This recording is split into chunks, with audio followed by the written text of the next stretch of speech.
Le 23 mars dernier, Vincent Lagaffe a publié son livre autobiographique intitulé Je m'appelais Franck et paru aux éditions Exo. Un titre qui fait référence au prénom qui lui a été attribué, avant qu'il ne soit abandonné à la naissance. Et dans son ouvrage, le présentateur de 63 ans n'hésite pas à faire des révélations croustillantes. Il a notamment évoqué sa première relation sexuelle. Il est aussi revenu sur le jour où il a eu un rapprochement improbable avec une star de télé-réalité.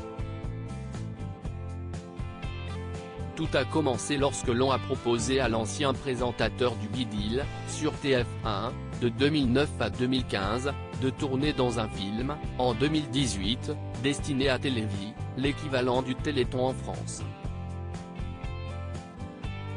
Un pseudo-réalisateur belge l'a appelé pour lui parler de ce projet en lui expliquant qu'en tête d'affiche, il y avait également Thierry Lhermitte ou encore Jean-Claude Van Damme. Le tournage devait durer 5 semaines, de manière bénévole. Vincent Lagaffe a accepté la proposition. On lui fait alors parvenir un contrat avant que l'aventure ne commence officiellement. Il devait jouer son propre rôle et venait en Belgique afin de signer un contrat avec la chaîne RTL TV. Et il devait être amené à réaliser le rêve d'une petite fille malade. En arrivant sur le lieu de tournage, pas de Thierry Lhermitte ni de Jean-Claude Van Damme. Il ne se désiste bien évidemment pas pour autant. Lors de la deuxième journée de tournage, il rencontre Mathias Paul, un coach sportif, trader à 16h et mannequin.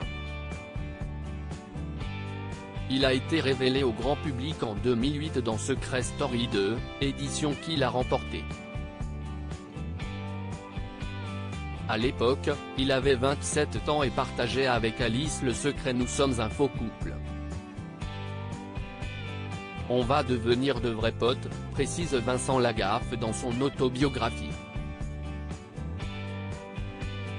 On fait une merde. Leur scène se déroulait dans une galerie marchande et, en arrivant sur place, il a constaté que 200 personnes étaient sur place pour les accueillir. Tous deux n'avaient pas de loge et l'arrière-salle du restaurant où on les a emmenés était accessible au public.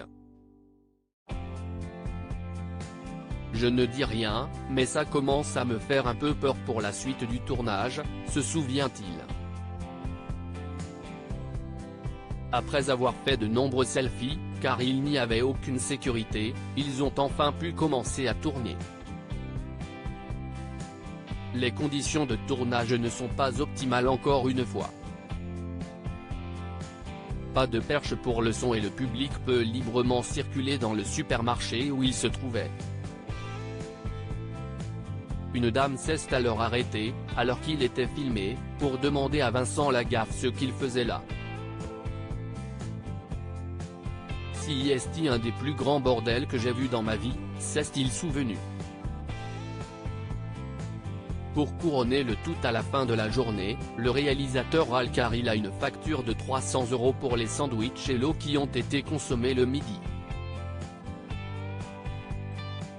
Pour moi si est trop, j'ai envie de me casser, mais je ne peux plus reculer, explique-t-il. Le lendemain, ce n'est guère mieux. Il arrive sur le lieu de tournage pour 9h, ne sachant pas à quelle heure il fallait venir. Mais ce n'est que 7 heures plus tard que le travail a commencé, dans des conditions toujours aussi mauvaises. Il y a toujours plus de fans et la perche pour le son n'est pas adaptée. Les jours suivants n'ont guère été mieux. On fait un merde, résume-t-il.